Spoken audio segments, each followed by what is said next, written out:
Halo teman-teman, dimanapun Anda berada, kembali lagi ketemu di channel Script Law dengan membahas seputar pengetahuan ilmu hukum. Dan kali ini kita kedatangan tamu, yaitu Bang Julianus Halawa. Beliau adalah praktisi hukum yang saat ini berada di Jakarta ya Bang Dah.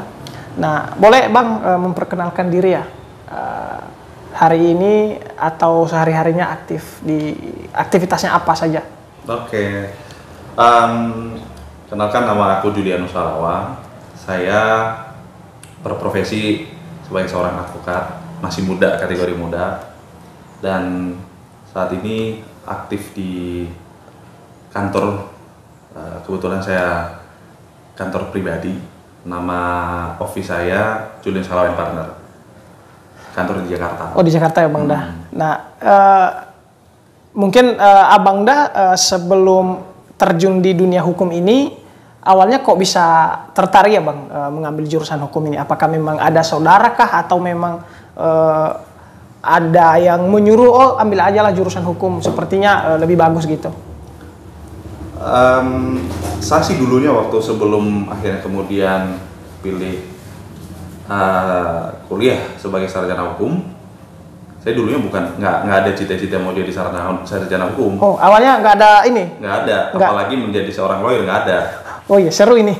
Ya. Dahulu itu waktu saya SMA, dulu justru saya mau kuliah sains. Sains ya. Karena saya cukup ikut beberapa ini di sekolah waktu sekolah. Jadi nilai saya untuk sains, karena kebetulan dulu saya IPA cukup bagus, jadi waktu itu saya berharap saya jadi guru sains waktu itu. Guru sains ya. Berarti ini lebih ke guru sebenarnya ya? Iya, harusnya dulu.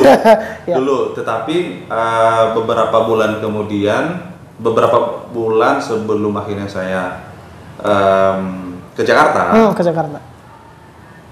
Saya saya mengatakan basic saya bukan di situ kayaknya. Oke. Akhirnya saya ke Jakarta.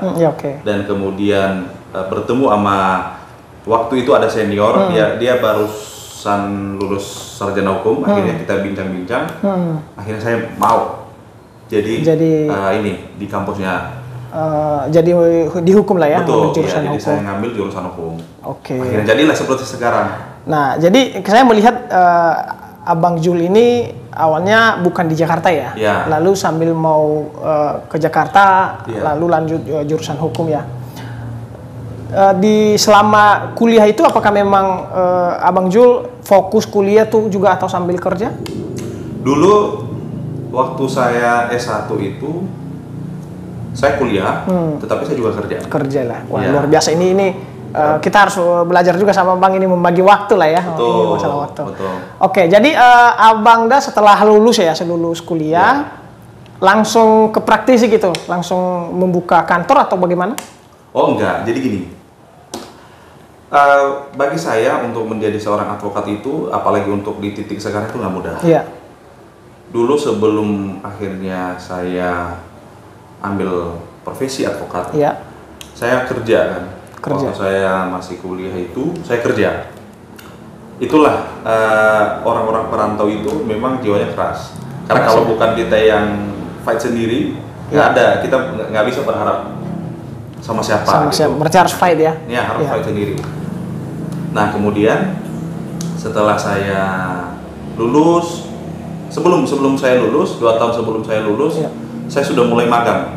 Magang ya? Penting bagi saya untuk magang. Jadi untuk teman-teman, adik-adik yang masih ada di bangku kuliah, khususnya untuk yang calon sarjana hukum, bahwa pentingnya dilakukan magang sebelum akhirnya kemudian menentukan kalau dia mau jadi advokat, dia harus lebih dulu magang dulu. Dimanapun itu, gitu. Jadi waktu itu saya magang sekitar kurang lebih 2 tahun. Pertama sekali itu saya mengawali magang di pos bantuan hukum. Oh, pos bantuan hukum di Pengadilan Negeri Tangerang. Oh, Tangerang juga. Beberapa bulan kemudian akhirnya saya di firma hukum di Jakarta.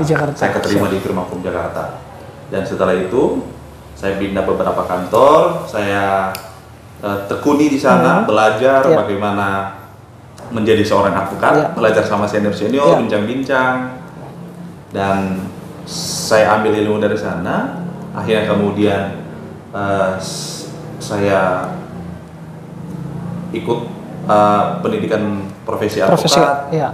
Kemudian saya ikuti ujian. Nah, berdasarkan itu akhirnya setelah umur saya cukup, ya, saya disumpah. Jadi itulah rekan-rekan proses yang disampaikan oleh Bang Julianus ya. Artinya bahwa dia memiliki tahapan dan proses menjadi seorang advokat.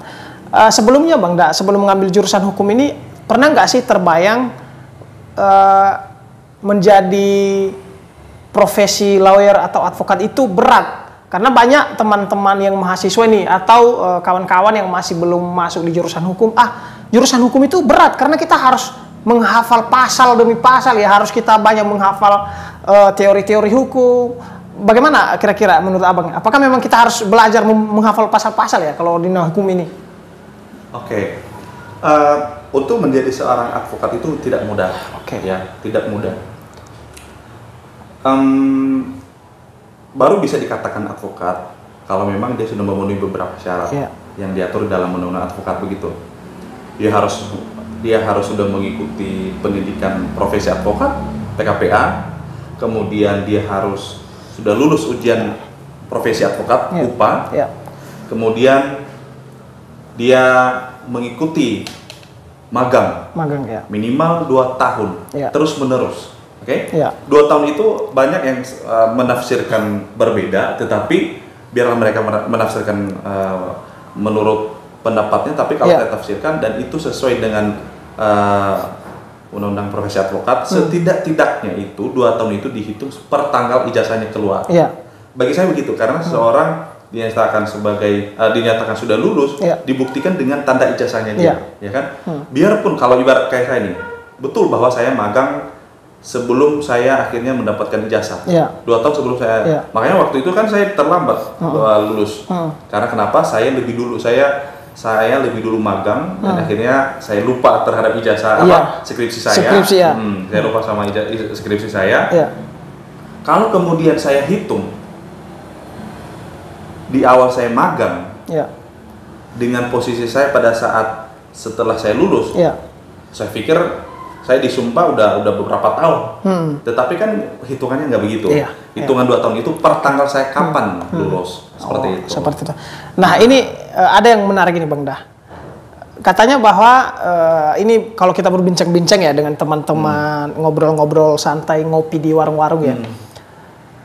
Teman-teman yang background non hukum katanya bahwa ngapain pilih jurusan hukum gitu loh, karena jurusan hukum itu atau profesi advokat itu tidak menentu gajinya. Bahkan kalau kita memilih pengusaha lah atau jadi pegawai, kita udah melihat hasilnya 1 bulan ke akhir bulan dapat ada gaji. Nah ini bagaimana mungkin Abang Da ya, pengalaman Abang Da menjadi profesi advokat ini ya, lawyer ini, banyak orang yang mengatakan nanti kita jadi miskin gitu, nggak ada duit lah segala macam. Bagaimana menurut Abang Da? Kita harus bedakan dulu.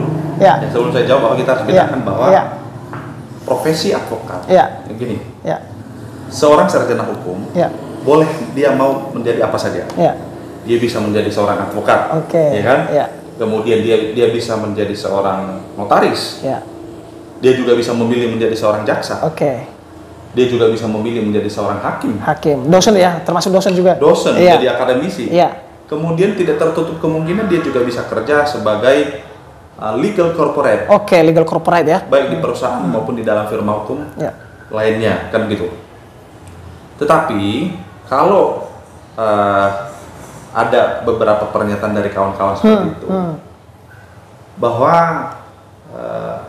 menjadi seorang, ini harus dibedain, apakah menjadi seorang sarjana hukum itu nanti kedepannya agak kurang menjanjikan atau seorang profesinya yang kurang menjanjikan.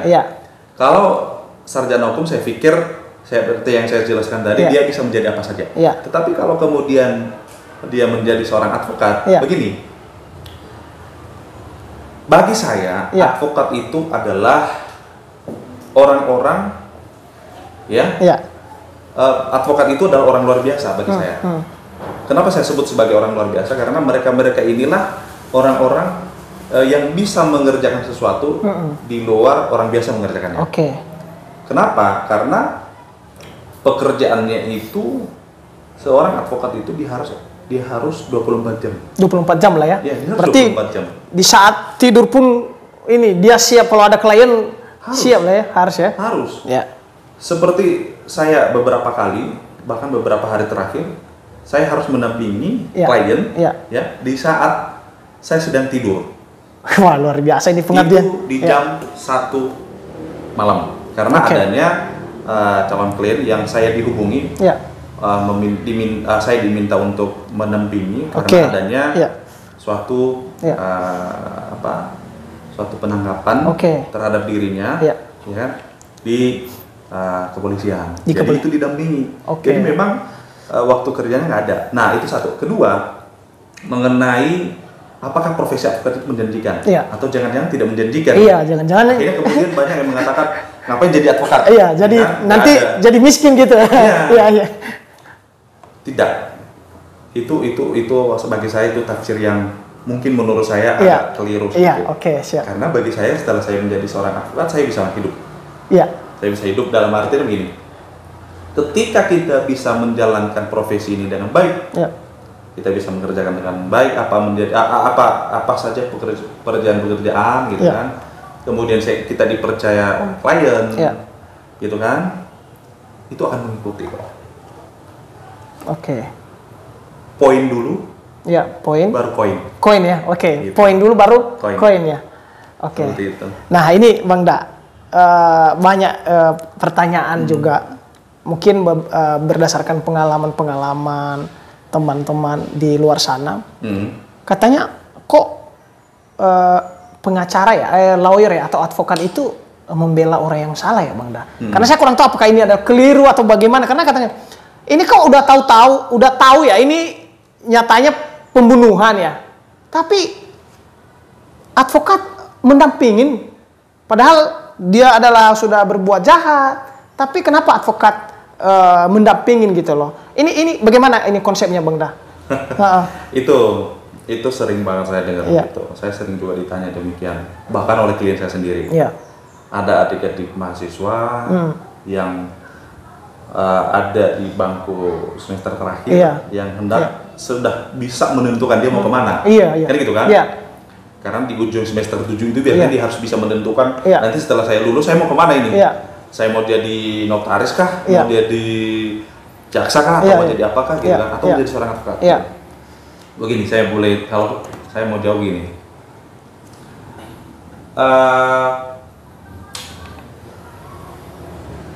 Advokat membela siapapun, tidak melihat ras, tidak melihat suku, tidak melihat agama, dan tidak melihat dia salah atau dia yang benar. Bahkan begini, yang kita bela itu sebagai seorang advokat, kalau yang saya bela itu adalah bukan kesalahan. Bukan kesalahan ya teman-teman. Ini yang bukan kesalahan ya. Yang dibela oleh seorang advokat itu adalah hak-hak hukumnya. Hak-hak hukum. Karena setiap orang, setiap warga negara, dia punya hak asasi manusia. Dan belum lagi ada namanya asas praduga tak bersalah. Bahwa seseorang tidak dapat dinyatakan bersalah sebelum adanya putusan pengadilan yang menyatakan dia bersalah. Ya kan? Betul. Tidak bisa begitu. Itu kedua. Ketiga adalah bahkan negara memberikan bantuan hukum. Bantuan hukum ya kepada warga negara yang tersangkut masalah hukum. Artinya negara tidak hanya si korban ya memberikan bantuan hukum, bahkan si yang diduga juga pelaku ya. Diduga pelaku. Teman-teman bisa terdakwa lah istilahnya ya. Teman-teman bisa lihat dan baca, bahkan ada undang-undang bantuan hukum yang dibuat oleh pemerintah. Undang-undang kalau saya tidak salah tahun 2011. Saya lupa nomor berapa. Itu tentang bantuan hukum. Bahwasanya kemudian terhadap orang-orang yang terduga pelaku itu, baik yang statusnya sebagai seorang tersangka, walaupun masih di tahap didik, di tahap atau sudah sidik gitu kan, sudah tersangka maupun sudah terdakwa, itu wajib didampingi oleh penasihat hukum. Bagi orang-orang yang ancamannya itu 5 tahun atau di atas, itu wajib didampingi oleh penasihat hukum. Wajib gitu ya. Itu harus loh, wajib. Baik di tingkat kepolisian, pra penuntutan di kejaksaan, maupun nanti pada saat dia diperiksa dan diadili di pengadilan. Begitu. Jadi memang bahkan negara memfasilitasi, bahkan begini, setiap pengadilan ada pos bantuan hukum dan itu gratis. Yang siapa yang memfasilitasi itu adalah negara. Jadi bagi pelaku tindak pidana, terduga pelaku tindak pidana, dia statusnya sebagai seorang tersangka atau terdakwa, wajib didampingi. Wajib didampingin ya. Jadi yang salah bukan berarti kesalahannya, tetapi hak hukumnya yang dibilang gitu.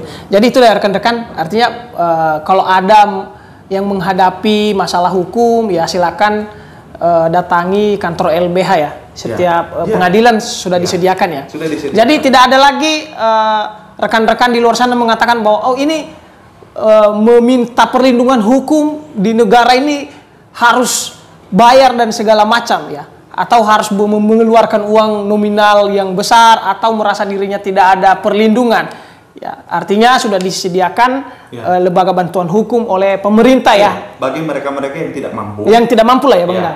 Berarti kalau mampu gimana? Kalau mampu dia nggak di LBH. Oh dia LBH. Tapi contohnya orang yang mampu tapi masih dia mau memilih LBH, tetap dibuka pintu ya? Nggak masalah, bisa misalkan asalkan dia bisa bertunjukkan surat keterangan tidak mampu ya dari kelurahan setempat. Jadi pertanyaannya dia mau apa tidak bersedia menyiapkan ini. Nah ini Bang Da, ini ada yang sedang ramai nih di sosial media, beberapa berita yang saya baca ya. Katanya bahwa hari ini banyak ya advokat ya, karena terlalu banyaknya advokat, lalu juga beberapa hal menurunnya kepercayaan publik terhadap advokat karena terlalu gampangnya menjadi advokat gitu loh. Nah, ada yang memberikan wacana, ya sudah, advokat ini kita harus membatasi maksimal umurnya. Karena di dalam undang-undang advokat itu kan minimal 25 tahun ya, seperti yang disampaikan Abang Da tadi ya, syaratnya lah. Lalu ada yang mewacanakan, kita harus membatasi ini. Minimal ada batasan maksimal umurnya Bang Da. Nah, lalu perlu juga dibatasin karena terlalu banyak advokat yang menurut mereka tidak berkualitas lah sehingga menurunnya kepercayaan publik ya kepada advokat-advokat yang mungkin tidak melalui proses secara prosedural lah istilahnya. Ini menurut Abang Da bagaimana ya terkait wacana ini? Karena katanya rencana mau diusulkan perubahan undang-undang advokat ini. Satu, kalau boleh saya jawab begini. Terkait dengan adanya rencana perubahan terhadap undang-undang advokat, kan? Undang-undang nomor 18 tahun 2003. Iya, betul. Kan? Saya pikir itu cukup bagus karena memang harus mengikuti bagaimana yang sekarang. Undang-undang advokat tahun 2003 itu situasinya pada saat itu. Situasinya kan sekarang berbeda. Tepat 20 tahun. Banyak hal-hal yang kemudian harus dimasukkan ke pasal-pasal baru yang harus sedemikian rupa diatur supaya tidak adanya penafsiran yang cukup luas, akhirnya tidak ada atau kurangnya kepastian hukum, kan gitu. Tadi kalau boleh saya menjawab bahwasanya begini, sebagai seorang advokat itu perlu memang kualitas. Karena ketika tidak adanya kualitas terhadap seorang advokat, maka yang dirugikan adalah para pencari keadilan, ya kan? Gitu. Kehadiran advokat-advokat ini adalah untuk memperjuangkan hak para pencari keadilan ini. Oke, siap. Ya, makanya penting terkait dengan dia harus menjalankan magang 2 tahun. 2 tahun, oke. Karena seseorang calon advokat, kalau dia tidak mengikuti magang, ya, apalagi kalau dia hanya mengikuti 6 bulan, saya pikir masih kurang pas. Karena yang dibela adalah manusia dan hak-hak lainnya, gitu kan? Jangan sampai, ya kan? Jangan sampai yang seharusnya jangan sampai terjadinya malah praktek ya. Menurunkan kepercayaan masyarakat. Iya, malah praktek itu tidak hanya terjadi pada rekan-rekan medis ya, tidak, tetapi juga terhadap profesi ini. Ini rentan banget. Oke, advokat ya. Tapi Bang Bendang, sorry saya potong. Tapi Abang sepakat gak dengan wacana terkait masalah pembatasan masih wacana ya, pembatasan maksimal umur advokat ini? Untuk batas maksimal umur saya pikir saya tidak sependapat. Sependapat ya? Ya, saya tidak sependapat sebab advokat itu dirinya. Oke, siap, sepakat. Ya. Profesi dirinya sendiri gitu kan. Jadi tapi terkait batas minimalnya itu, saya pikir itu udah pas 25. Ya kan? Karena bahkan kalau perlu notaris saja kalau saya tidak salah 27 tahun. Saya pikir justru harus benar-benar dewasa. Benar-benar dewasa. Tidak boleh seorang itu menjadi dia membela orang lain yang sebenarnya secara kedewasaannya masih belum pas, belum matang ibaratnya. Nah, kedua, itu kan satu terkait yang batasan minimal ya. Nah, minimalnya 25 tahun. Nah, untuk maksimalnya kalau boleh sih saya sependapat sama orang-orang yang mengatakan bahwa kalau boleh itu ada batas maksimal untuk para calon advokat. Dengan adanya itu, maka ini profesi ini kan namanya officium nobae. Siap. Profesi yang terhormat, mulia gitu. Supaya officium nobae itu benar-benar nyata. Begitu. Ya. Jadi kalau saya lebih lebih mengartikan yang disampaikan Abang Dai. Pendapat saya. Pendapat senior banyak. Begitu. Artinya yang dibatasin itu adalah umur calonnya. Umur calon maksimal gitu lah ya. Minimal dan maksimal. Tapi ketika dia sudah bergabung di advokat, artinya sampai meninggal lah istilahnya ya, sampai nggak ada istilah pensiun. Karena yang digaungkan ini, kalau bisa advokat ini harus ada pensiunnya juga. Nah, karena gini, kalau memang advokat dipensiunkan, lantas siapa yang memberikan, istilahnya lah, kalau di pegawai negeri kan ada ininya ya, pensiunannya ya, atau di pegawai swasta mungkin ada pasangannya ya kan. Kalau memang advokat dipensiunkan juga siapa yang ininya kan, yang membayar? Nggak mungkin organisasi OA, tapi mungkin Abang lebih menekankan batas calon advokat maksimal umurnya ya, batas maksimal dan minimal. Adanya pembatasan yang diatur lebih khusus terkait dengan batas minimal dan maksimalnya terhadap calon-calon advokat. Ini lebih ke calon ya. Nah itu ya teman-teman. Minimal ada batasan ya yang mengatur calon ya antara minimal dan maksimal ya. Artinya bukan setelah menjadi advokat lalu ada batasan umur dipensiunkan. Itu mungkin sudah terlalu ini ya. Apa istilahnya ya, membatasi lah. Karena yang kita lihat juga nanti setelah pensiun, contohnya kita taruh 45 tahun, dikemanakan ini? Karena menurut saya menjadi advokat itu juga suatu kepercayaan ya.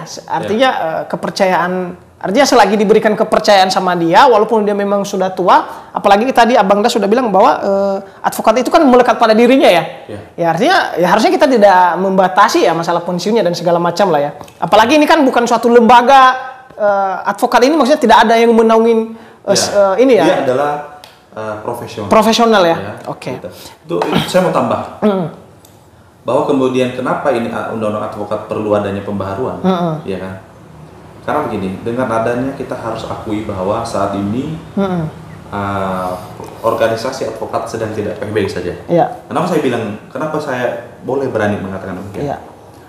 Bahwa fakta yang terjadi ya beberapa tahun terakhir bahwa begitu banyak organisasi advokat. Ya. Ya. Tidak adanya kesatuan para pimpinan-pimpinan ini untuk kemudian disatuin aja supaya adanya. Tapi ini masih perdebatan antara single bar dengan multi bar. Oke. Saya sih lebih memilih single bar seharusnya. Karena kenapa? Ini saya bukan karena abang ada di single bar ya, makanya enggak, saya kan belum menyebutkan. Oh ya, masih belum ya. Belum, saya tidak menyebutkan organisasi mana. Oke, siap. Tetapi itu bagi saya perlu. Kenapa? Ini juga untuk para pencari keadilan. Ya. Saya tidak menyebut senior. Banyak yang kemudian fakta-fakta di lapangan. Ya, rekan-rekan dengan mudahnya berpindah organisasi advokat. Nah, saya tidak menyebutkan bahwa yang melakukan ini itu dan siapapun mereka. Tetapi balik lagi itu demi kepentingan para pencari keadilan. Kenapa harus satu? Karena supaya jelas bahwa ketika dia diproses, diduga melanggar, karena kadang-kadang ada rekan-rekan yang kemudian kurang pas, ya kan, akhirnya kemudian kalau kena sidang etik dengan gampang pindah. Nah, itu balik lagi bagaimana kemudian supaya ini benar-benar terkoordinir, terkoordinir ya, advokat yang sudah mencapai puluhan ribu jumlahnya. Nah, itulah teman-teman, sekian banyak karena Abang Daini juga adalah sudah banyak pengalamannya ya di dunia praktisi hukum ya. Tentu kita berbincang-bincang ya untuk pengalamannya. Jadi gini Bang, sejak menjadi advokat ya atau terjun di dunia lawyer ini, mungkin bisa dibagikan kepada kita apa saja mungkin hal yang dialami atau mungkin yang tantangan lah yang terberat menjadi seorang advokat ini ya. Mungkin bisa dibagikan tips kepada kita atau mungkin bisa dikasih tahu lah kepada kita ya Bang Dah. Apa pengalaman atau hal yang mungkin tantangan yang dihadapin di lapangan gitu. Untuk menjadi seorang advokat itu memang saya bilang di awal bahwa tidak mudah. Bahwa begini, tantangan terberat bagi saya sendiri selaku yang sudah profesi advokat ini.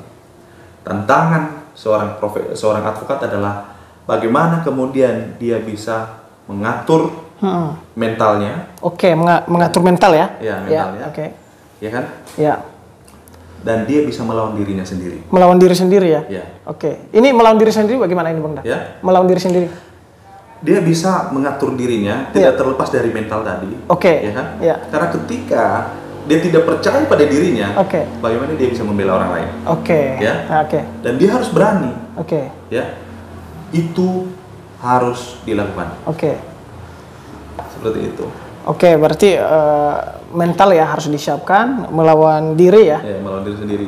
Berarti masalah nanti ilmu atau pengetahuan mungkin nomor kesekian ya. Itu nanti akan berjalan. Skill memang harus. Skill ya harus.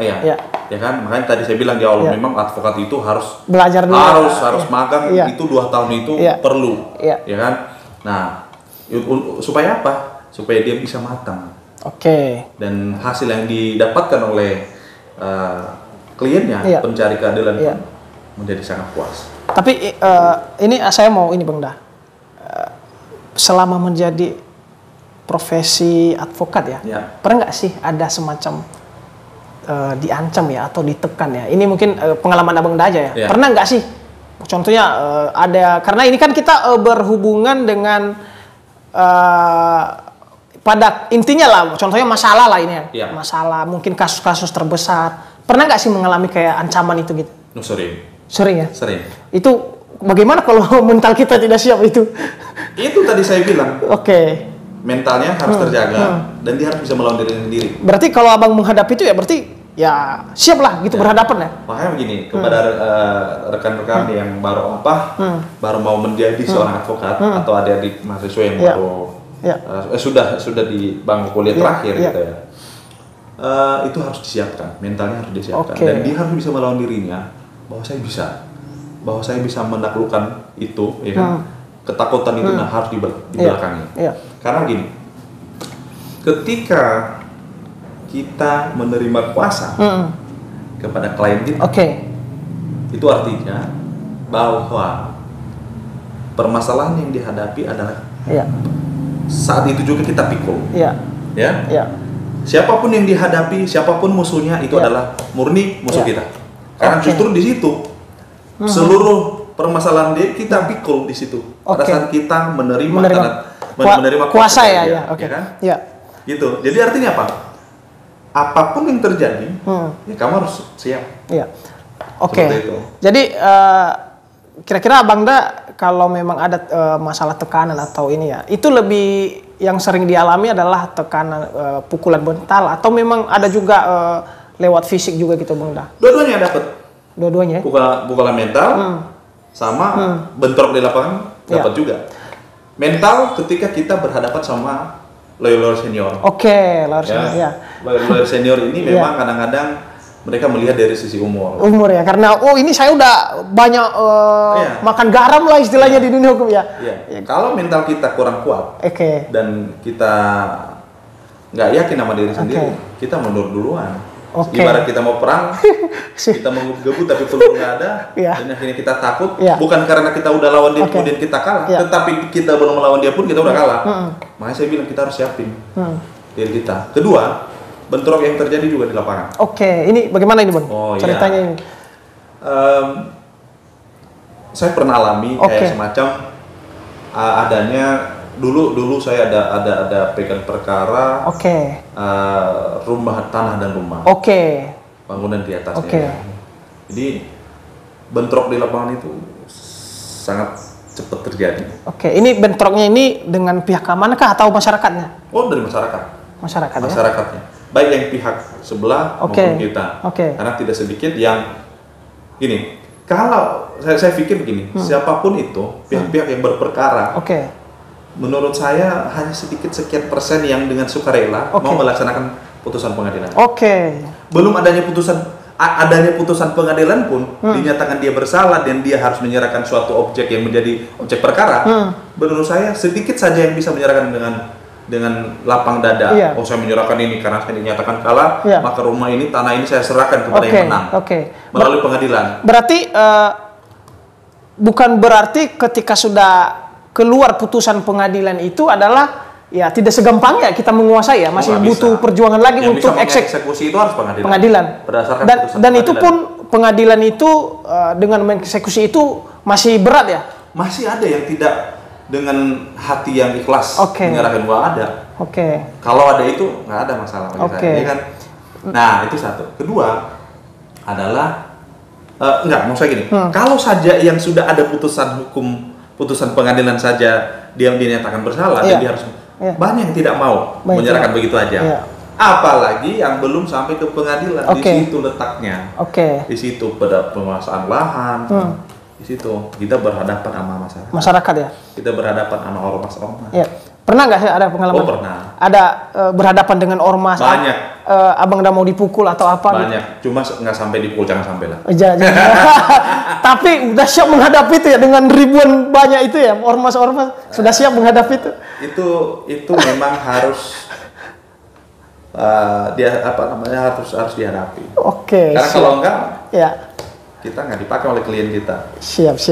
Wah ini sangat luar biasa ya teman-teman, karena Abang Da ini sudah banyak lebih praktis, terjun di praktis ya. Bahkan sering keluar daerah ya, di luar kota ya. Nah kira-kira Abang Da mungkin hari ini banyak yang mengatakan ya terhadap pencari keadilan ya. Ini keadilan di negeri ini mahal kali loh, harus dibayar dengan uang yang banyak ya, sehingga pencari keadilan ini akhirnya tidak percaya dengan pengacara ya, bahkan membuat konten lah, memviralkan gitu ya. Menurut Abang Da bagaimana sih keadilan mungkin hari ini, atau mungkin terutama dalam penegakan hukum ya? Saya mengatakan penegak hukum ini kan termasuk advokat ya. Lalu apa mungkin Abang Da yang mungkin memberikan pesan lah kepada seluruh masyarakat atau pencari keadilan bahwa ternyata mencari keadilan itu tidak harus sesulit yang mereka pikirkan gitu loh, harus menyediakan uang dengan sebanyak-banyaknya. Itu bagaimana kira-kira Bang, pesan Abang lah kepada pencari keadilan? Ya betul, bahwasannya mencari keadilan di negeri ini memang nggak susah. Tadi kita di awal bahwa pemerintah sudah menyediakan bantuan hukum gratis bagi siapa-siapa yang tidak mampu, ya. Itu bisa menggunakan jasa itu, LBH maupun di luar maupun yang ada di dalam pengadilan. Itu gratis, gitu. Kedua, memang kita harus akui bahwa perlu adanya pengawasan sih, pengawasan ketat terhadap para penegak hukum, ya, baik di dalam advokat itu sendiri maupun seperti institusi-institusi lainnya. Jadi memang itu perlu. Jadi kalau ditanya apakah gampang atau susah, bagi saya itu gampang kok, nggak susah. Mencari keadilan negeri ini. Berarti gitu. Sebenarnya tapi gampang. Hanya saja ada beberapa oknum. Oknum ya. Oknum loh saya bilang. Iya. Oknum. Artinya ini bergantung kita lah ya, bagaimana mencari keadilan itu ya. Usaha juga harus dilihat dari usaha. Oh jelas. Karena saya juga melihat Bang Da, ada juga klien-klien ya minta konsultasi hukum dan segala macam. Udah gratis lagi untuk datang di tempat kantor kita pun masih susah. Itu juga kebanyakan ya kita lihat udah digratisin lagi untuk datang di kantor kita juga susah. Itu sih memang hari ini memang apa namanya ya, serba salah ya. Tentu bergantung orangnya ya untuk mencari keadilan itu ya. Nah luar biasa ya Bang Da atas cerita ya, perdiskusian kita ini tidak terasa ya, sudah sangat sudah lama ya kita berdiskusi. Sudah banyak waktu kita habiskan. Tentu apa yang kita diskusikan ini teman-teman ya, semoga menjadi pengetahuan atau informasi yang baru buat kita ya, terkait mulai dari masalah seluk-beluk menjadi profesi advokat ya, lalu hal-hal yang dihadapi di lapangan setelah menjadi advokat. Mungkin yang terakhir ya Bang Da. Iya, boleh. Hari ini Bang Da jadi advokat dan mungkin sudah banyak mengalami baik manis pahitnya ya. Apa sih yang menjadi pesan Abang Da kepada profesi advokat khususnya? Kepada siapa nih? Bagi teman-teman khususnya yang mau terjun di dunia advokat lah. Apa sih yang menjadi pesan lah? Bagi teman-teman yang sedang mempersiapkan diri untuk menjadi seorang advokat, satu, saya harus menyatakan ketika sudah ada niat menjadi seorang advokat, mantap. Karena kenapa? Mari kita menjadi seorang penegak hukum, karena advokat itu ya juga sebagai seorang penegak hukum yang setara dengan penegak hukum lainnya. Nah, tuh. Kedua, sebelum kemudian menjadi seorang advokat, maka ingat seperti yang tadi saya bilang bahwa siapkan mental Anda dan perlu belajar banyak, sehingga ketika terjun, kepuasan terhadap kalian pun dapat, dan Anda pun senang. Kepuasan kalian dapat dan kita juga senang ya bisa membantu orang lain ya. Gitu. Teman-teman sangat luar biasa. Satu lagi,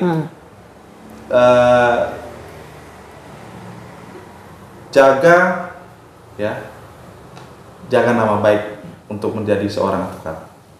Jangan nama baik seperti itu. Teman-teman sangat luar biasa ya pesan yang disampaikan oleh Abang Da Julianus. Sekali lagi Bang Da, kalau boleh tahu nama law firm Abang atau nama kantor hukum Abang? Julianus Halawa. Julianus Halawa ya. Teman-teman. Jadi nanti kalau ada yang mau berdiskusi atau berbagi pengalaman atau pengetahuan, mungkin juga teman-teman bisa komen ya di video kita kali ini. Yang pasti Bang Julianus siap ya berbagi ilmu berbagi.